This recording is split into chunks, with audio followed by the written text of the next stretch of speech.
ابھی سے اسٹارٹ ہونا ونحن على ذلك لمن الشاهدين والشاكرين والحمد لله رب العالمين.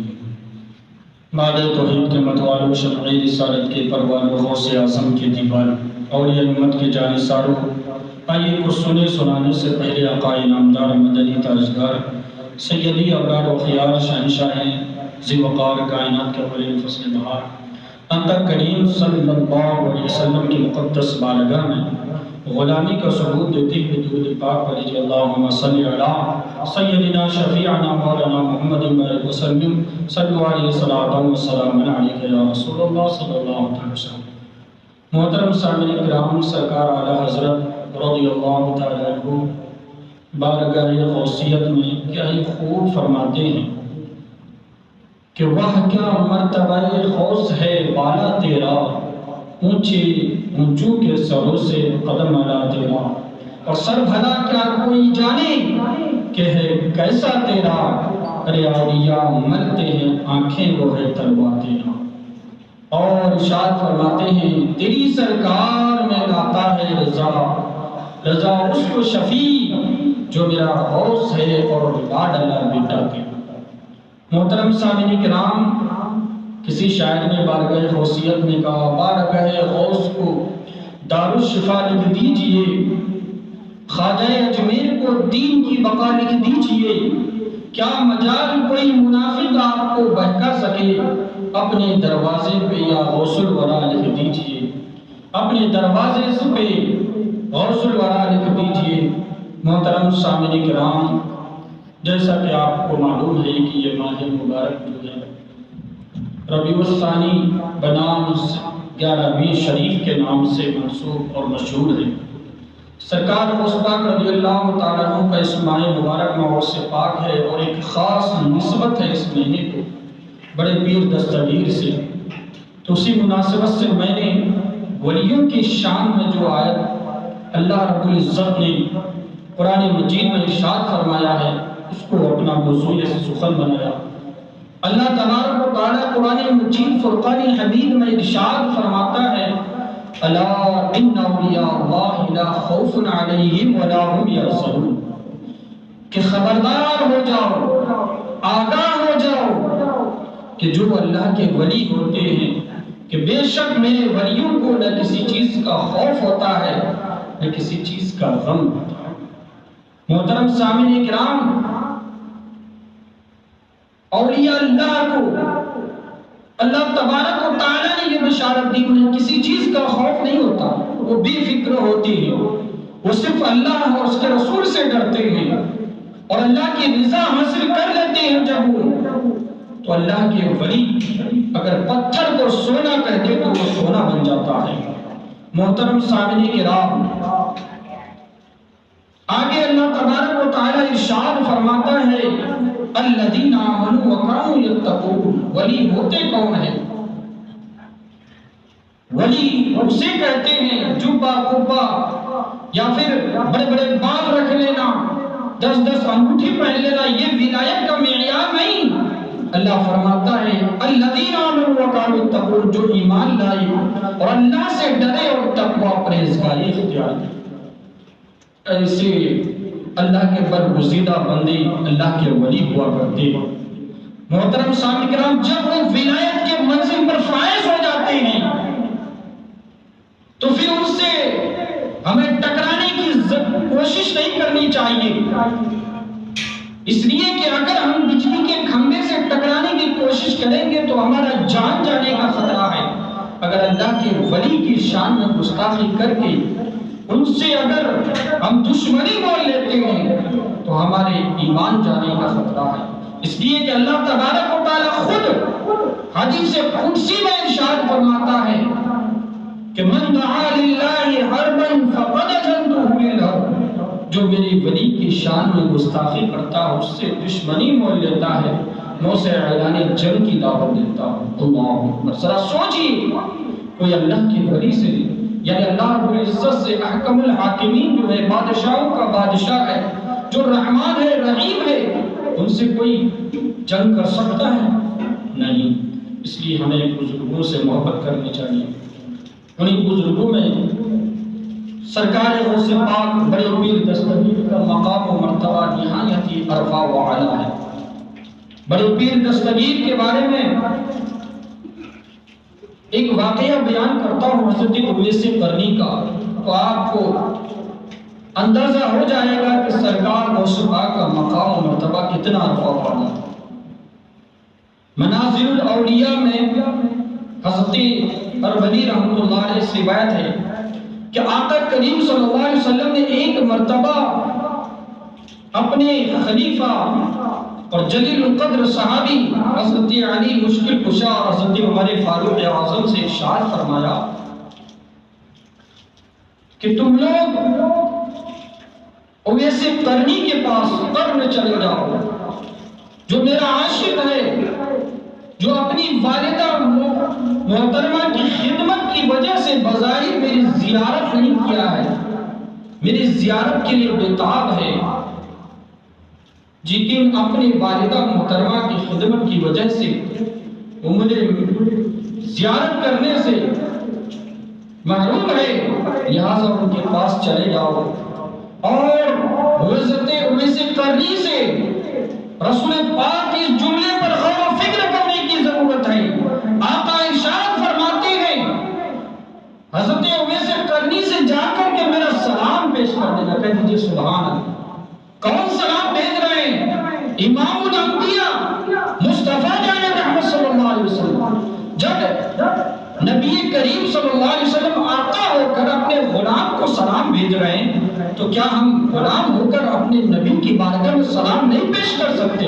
اس لیے ہم عاشقان غوث و خواجہ و رضا کہتے ہیں کہ ہم غریبوں کے آقا پہ بے حد درود، ہم فقیروں کے ثروت پہ لاکھوں سلام۔ تو یہ سلام پیش کرنا آقا کی بارگاہ میں یہ شرک اور بدعت نہیں، بلکہ مصطفیٰ جان رحمت صلی اللہ علیہ وسلم کا طریقہ اور سنت ہے۔ تو محترم سامعین کرام، عرض کر رہا تھا کہ مولا مشکل کشا حضرت علی کرم اللہ تعالی کریم سے میرے آقا نے ارشاد فرمایا اویس قرنی کے پاس چلے جاؤ اور یہ ایک جبہ لے لو، انہیں ان کی بارگاہ میں ہدیہ پیش کرنا اور میرا سلام پیش کرنا، اور حضرت اویس قرنی سے کہنا کہ وہ میری امت کی بخشش کے لیے دعا فرمانا۔ اللہ اکبر۔ مولا علی مشکل کشا رضی اللہ تعالیٰ عنہ جب حضرت اویس قرنی کی بارگاہ میں حاضر ہوئے، آقا کریم صلی اللہ علیہ وسلم کا پیغام سنایا اور سلام پیش کیا، تو میرے آقا صلی اللہ علیہ وسلم کے اس پیغام کو سن کر فرد مسرت سے جھوم اٹھے اور اس جبہ مبارک کو آنکھوں سے لگایا اور سجدے میں چلے گئے اور رب تبارک و تعالیٰ کی بارگاہ میں عرض کرنے لگے، دعا مانگنے لگے۔ میرے آقا نے ارشاد فرمایا تھا کہ اویس قرنی سے میری امت کی بخشش کے لیے دعا فرما دینا۔ اتنا سننا تھا کہ حضرت اویس قرنی جھوم اٹھے، رب تبارک و تعالیٰ کی بارگاہ میں فریاد کرنے لگے، اے پروردگار عالم، میرے آقا صلی اللہ علیہ وسلم کی امت کی مغفرت فرما، بخشش فرما، میرے آقا صلی اللہ علیہ وسلم کی شفاعت انہیں نصیب فرما۔ اتنا زار و قطار ہونے کے بعد فریاد کرنا تھا رب کی بارگاہ میں، تو غیب سے ندا آئی کہ میرے محبوب ولی اویس قرنی اپنے سر مبارک کو اٹھائیے، اس لیے کہ میں نے آپ کی دعا کرنے کی وجہ سے، آپ کی شفاعت کی برکت سے میں نے اپنے پیارے حبیب صلی اللہ علیہ وسلم کی نصف امت کو بخش دیا۔ کہہ دیجیے سبحان اللہ۔ یعنی آدھی امت کو آپ کی دعا کرنے کی وجہ سے میں نے ان کی مغفرت فرما دی، اور نصف امت کو میں ایک اپنے محبوب ولی غوث اعظم دستگیر رضی اللہ تعالیٰ عنہ کی آمد کی برکت سے میں نصف اپنے حبیب کے نصف امت کو بخش دوں گا۔ ابھی میرے سرکار غوث پاک اس دنیا میں تشریف نہیں لائے ہیں، لیکن آپ کی آنے کی بشارت دی جا رہی ہے۔ حضرت اویس قرنی نے کہا، اے پروردگار عالم، وہ آپ کا محبوب ولی، وہ تیرا محبوب ولی غوث اعظم دستگیر کون ہے؟ میں ان کی زیارت کرنا چاہتا ہوں، میں ان سے ملنا چاہتا ہوں۔ تو اللہ تبارک و تعالیٰ نے ارشاد فرمایا کہ وہ صرف میرا ہی محبوب نہیں ہے، بلکہ وہ میرے حبیب مصطفیٰ کریم صلی اللہ علیہ وسلم کا بھی محبوب ہے۔ کہہ دیجیے سبحان اللہ۔ سرکار بڑے پیر دستگیر کے بارے میں غیب سے ندا آئی کہ وہ میرے محبوب مصطفیٰ کریم صلی اللہ علیہ وسلم کا بھی محبوب ہے اور وہ تمام لوگوں کے لیے اتمام حجت ہوگا، یعنی تمام ولیوں کی گردن پر ان کا قدم مبارک ہوگا۔ کہہ دیجیے سبحان اللہ۔ عزیزان گرامی، اور غیب سے ندا آئی تھی کہ ویسے کرنی کہ جو میرے محبوب ولی غوث اعظم دستگیر سے محبت کرے گا میں اسے اپنا دوست بناؤں گا، میں اس سے محبت کروں گا۔ اور تو سرکار ویسے قرنی رضی اللہ عنہ کہا، اے پروردگار عالم، تیرے محبوب ولی جو تیرے پیارے حبیب کا بھی محبوب ہے، میں ان سے دوست رکھتا ہوں، میں ان سے محبت کرتا ہوں۔ اللہ اکبر۔ اتنا فرمانا تھا کہ جبھی تو کسی شاعر نے کہا کہ جو ولی قبل تھے بعد بھی ہوں گے، سبھی دل میں ادب رکھتے ہیں شاہ تیرا، سبھی دل میں ادب رکھتے ہیں شاہ تیرا۔ محترم سامعین کرام، تو سرکار غوث پاک رضی اللہ عنہ کا مقام مرتبہ دیکھیے کہ میرے آقا صلی اللہ علیہ وسلم کا قدم مبارک معراج میں جب گئے تھے، تشریف لے گئے تھے، معراج کی رات میں جب آپ براق پہ سوار ہوئے تو آپ نے سب سے پہلے اپنا قدم مبارک سرکار غوث پاک کی گردن پہ رکھا تھا، یعنی آقا سرکار غوث پاک کی گردن کو، اور پھر میرے آقا نے ارشاد فرمایا کہ میرا قدم تمہارے گردن پر ہے اور تمہارا قدم تمام ولیوں کے گردن پر ہوگا۔ جبھی تو غریب نواز نے کیا خوب کہا تھا، وَلَعَلَى الرَّأْسِ وَالْعَيْنِ، آپ کا قدم بھی صرف میرے گردن پر ہی نہیں بلکہ میرے آنکھوں اور سر پر بھی ہے۔ تو محترم سامعین کرام، سرکار غوث پاک رضی اللہ عنہ کا مقام بہت عرفہ والا ہے، جہاں آپ نے کرم نوازی کی اپنے غلاموں کے لیے، جہاں آپ نے اپنے غلاموں کو بشارت دی کہ میرا چاہنے والا اس دنیا سے ایمان کے ساتھ ہی جائے گا، اور جو میرا مرید ہوگا، میرا عاشق ہوگا، مرنے سے پہلے انہیں اپنے گناہوں سے توبہ کی توفیق ہوگی۔ تو وہی سرکار غوث پاک جہاں اپنے مریدوں پر کرم فرما دی ہیں، تو آپ کا جلال بھی بہت ہی مشہور ہے۔ آپ جب عالم جلال میں آ جاتے تو بڑے بڑے بادشاہوں کو للکار دیتے تھے۔ ایک مرتبہ بغداد کے عباسی خلیفہ سرکار غوث پاک کی بارگاہ میں حاضر ہوئے، کچھ ہدیہ لے کر کے تقریباً 12 اشرفیوں کی تھیلیوں کو لے کر سرکار غوث پاک کی بارگاہ میں پیش کیا۔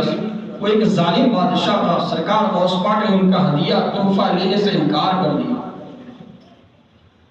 جب بادشاہ کے تیور کو دیکھا، سرار کرنے لگا، اپنی بادشاہت کا وقت جمانے لگا۔ سرکار غوث پاک نے جب دیکھا ان کے تیور کو، آپ کو جلال آ جاتا ہے۔ آپ نے صرف 2 اشرفیوں کو لیا، اپنے ہاتھ میں لے کر اسے نچوڑا تو اسے خون ٹپکنے لگا۔ اللہ اکبر! اتنا دیکھنا تھا، کہا ظالم، تو نے لوگوں کے پیسے کو ہڑپ کر کے، ظلم کر کے تو نے اپنے بادشاہ کو قائم کیا ہے، تجھے شرم نہیں آتی؟ اتنا فرمانا تھا کہ وہ بادشاہ عباسی خلیفہ بے ہوش ہو جاتا۔ سرکار غوث پاک فرماتے ہیں کہ انہیں آل رسول سے، یعنی رسول پاک صلی اللہ علیہ وسلم کے خاندان سے ایک نسبت تھی، اسی وجہ سے میں نے اسے چھوڑ دیا، ورنہ اس خون کو اس کے محل میں گرا دیتا۔ اللہ اکبر! سرکار غوث پاک رضی اللہ عنہ کا روب اور دبدبہ دیکھیے، وقت کے بادشاہ کو بھی نہیں چھوڑتے۔ اس لیے یہ مقام ان کو اس لیے حاصل ہوا کہ جو اللہ کے ولی ہوتے ہوئے نہیں دیکھتے کہ کون بادشاہ ہے، کون کیا ہے، بلکہ جب وہ اللہ اور اس کے رسول سے ڈرنے لگتے ہیں تو پھر وقت کے بادشاہ کے دل میں ان کا روب و دبدبہ قائم ہو جاتا ہے۔ اس لیے کہ حدیث پاک میں آتا ہے المحبت فی قلوب البررہ، کہ جو اللہ اس کے رسول سے ڈرتا ہے، اللہ پاک نیکوں کے دل میں اس کے دلوں کو محبت کو ڈال دیتا ہے۔ آج اگر کسی کے چاہنے والے عام و خاص ہو، کسی علماء کرام سے یا اللہ والے سے لوگ محبت کرتے ہیں تو آپ کو جلنے یا چڑنے سے کوئی فرق پڑنے والا نہیں۔ اللہ نے جو یہ مقام ان کو دیا ہے وہ سنت رسول کا اور چلنے کی وجہ سے، غلامی مصطفیٰ کا توق اپنے گردن میں ڈالنے کی وجہ سے اللہ نے یہ مقام انہیں عطا فرمایا۔ پھر اللہ تبارک و تعالیٰ کے پیارے حبیب آگے ارشاد فرماتے ہیں کہ وَالْحَيْبَةُ فِي قُلُوبِ الْحَجَرِ، جب ایک انسان، ایک مسلمان اللہ اور اس کے رسول سے ڈرتا ہے تو پھر نیکو کے دل میں ان کی محبت ہوتی ہے اور فاسق و فاجر کے دل میں ان کی ہیبت کو بٹھا دیتا ہے۔ وقت کے بادشاہوں سے ڈرنے لگتے، ان کے سامنے میں زبان کھولنے کی ہمت نہیں ہوتی، اس لیے کہ اللہ نے انہیں مقام دیا۔ وَالسِّعَةُ فِي الرِّزْقِ، اللہ پاک ان کے رزق